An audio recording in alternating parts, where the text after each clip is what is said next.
आप सभी का स्वागत है मेरे YouTube चैनल सूरज चावला पर। दोस्तों आज हम पढ़ेंगे चौहान वंश। दोस्तों हमारा अजमेर का जो अजमेर के चौहान हैं उनमें वासुदेव, उसके बाद में हमने पढ़ा था अजयराज, उसके बाद में हमने पढ़ा था अन्नाजी। अन्नाजी बोल दो, इसे आप अर्णोजी बोल दो, अर्णोराज बोल दो। ये तीन हमने जो चौहान पढ़े थे अजमेर के। उसके बाद में अब आता है इसका पुत्र है, उसका नाम है विग्रहराज। 4 ठीक है दोस्तों, उसके बारे में हम पढ़ेंगे आज। ठीक है दोस्तों, राजस्थान है,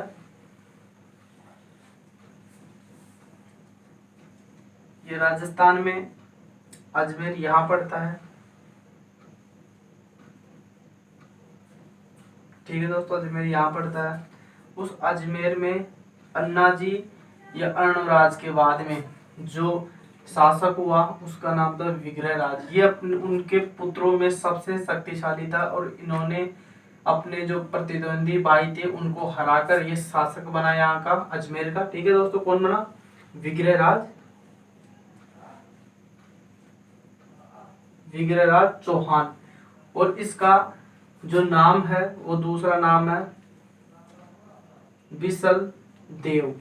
ठीक है दोस्तों, विग्रहराज चौहान 4 है और इसका नाम है विसल देव भी बोलते हैं। ठीक है दोस्तों, अब बात करते हैं इसके बारे में संपूर्ण। इन्होंने जो दिल्ली, उस समय दिल्ली का जो तोमर है वंश, उसका जो राजा था उसका नाम था तंवर, उसको हराया था और यहाँ पर उसका साम्राज्य समाप्त कर दिया था और उन्होंने उनको अपना सामंत बनाया था।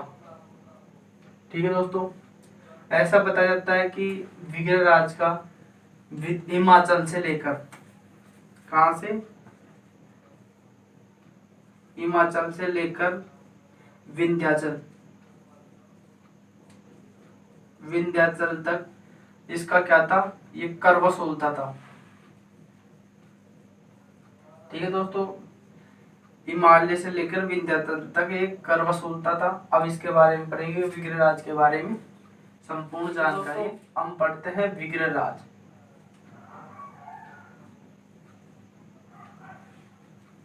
विग्रहराज बोल दो आप इसे, या आप इसे विसल देव बोल सकते हो।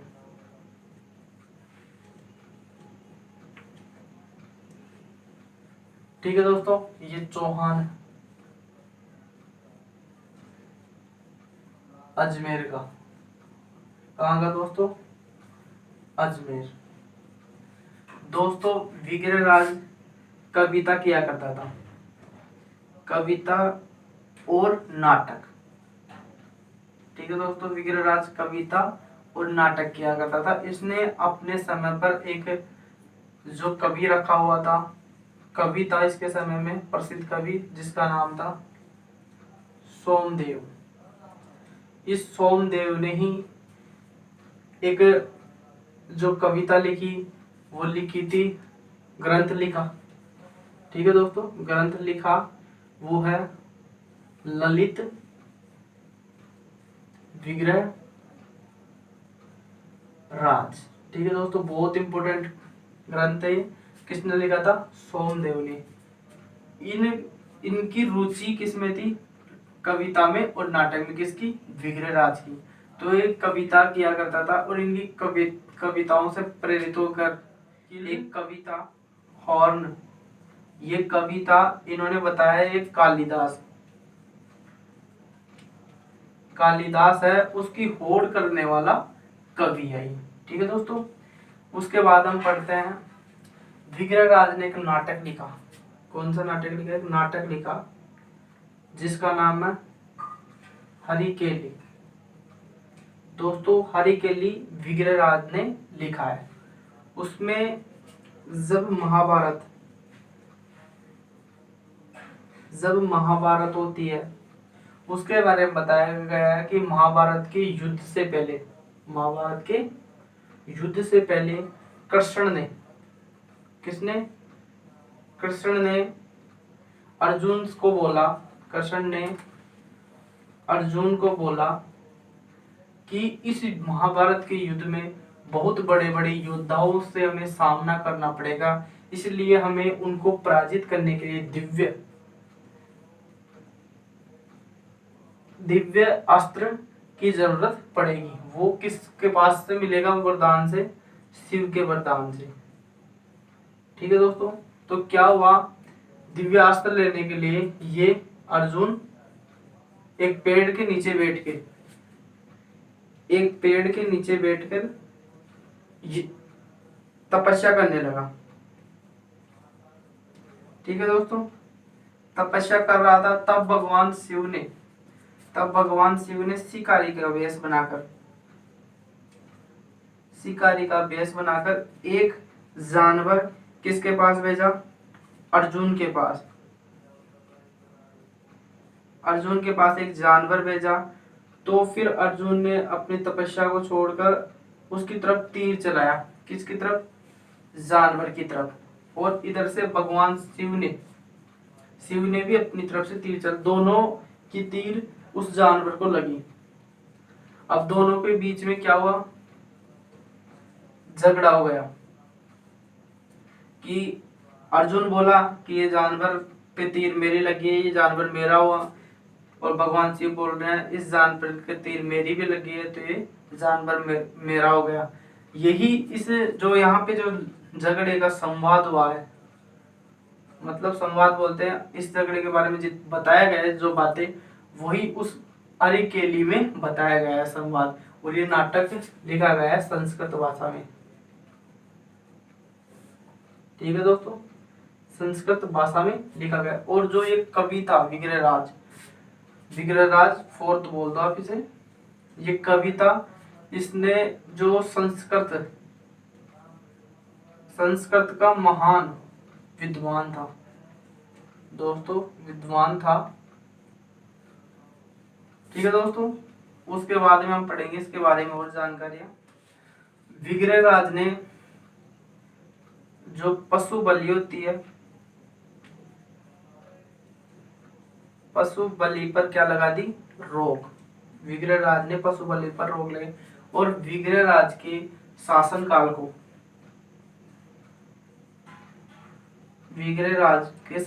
को चौहानों का श्रवण काल बोला जाता है। ठीक है दोस्तों, विग्रहराज के शासनकाल को चौहानों का श्रवण काल बोला जाता है। ठीक है दोस्तों, उसके बारे में पढ़ेंगे, विग्रहराज के बारे में। हो गया, संस्कृत का विद्वान था, इसलिए इन्होंने अजमेर में, राजस्थान के यहाँ पे अजमेर है, अजमेर में एक पाठशाला या विद्यालय, किसका, संस्कृत का, पाठशाला या विद्यालय संस्कृत की खोली। तो क्या वो उसके बाद में 1194 में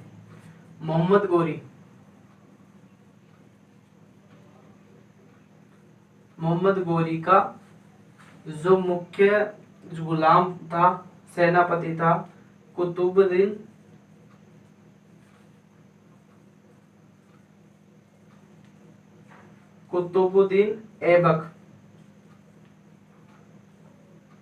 ऐबक ने क्या किया, इस पाठशाला को क्या किया, तुड़वा दिया और इसकी जगह एक मस्जिद बना दी। क्या बना दी, मस्जिद। उसे अढ़ाई दिन का झोपड़ा बोला जाता है, या 2.5 दिन का झोपड़ा भी बोल सकते हो। उसमें बताया जाता है कि 2.5 दिन का झोपड़ा क्यों बोला जाता है। एक तो कारण यह था कि इसका निर्माण 2.5 दिन में हुआ। ये उसका पहला तथ्य है। दूसरा बताया जाता है यहाँ पर पीर पंजाब शाह, पीर पंजाब शाह का मेला बढ़ता है। कितने दिनों के लिए? 2.5 दिनों के लिए। ये 2 तथ्य हैं जिनसे पता चलता है कि ये 2.5 दिन इनके कारण बोला जाता है इनको। ठीक है दोस्तों, क्या बनाई थी? मस्जिद।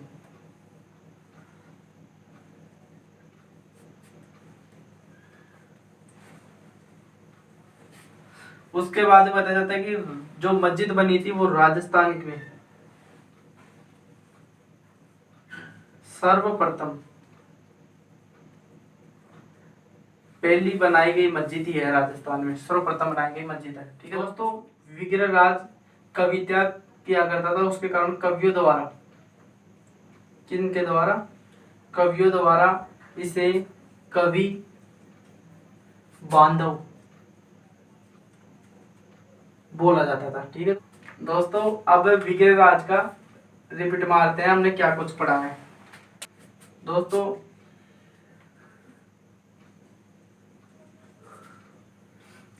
राजस्थान है, राजस्थान में यहाँ पे अजमेर है और यहाँ पे ही यहाँ का शासक है विग्रहराज। ठीक है दोस्तों, यहाँ का शासक विग्रहराज है। इसने एक नाटक लिखा था, नाटक का नाम था हरिकेली। और इस नाटक में बताया गया है महाभारत युद्ध हुआ था, उसके समय महाभारत युद्ध के समय अर्जुन व शिव के बीच संवाद है। ठीक है दोस्तों, उसके बाद में इसने एक संस्कृत पाठशाला खोली।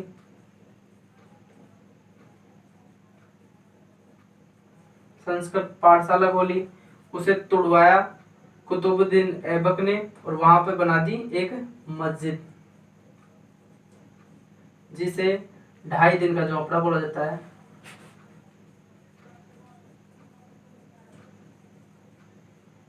ठीक है, इन्हें कवियों द्वारा कवि बांधव बोला जाता है। 2 ग्रंथ लिखे थे। पहला लिखा था सोमदेव ने,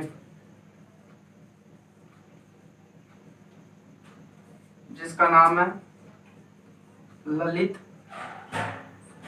विग्रहराज।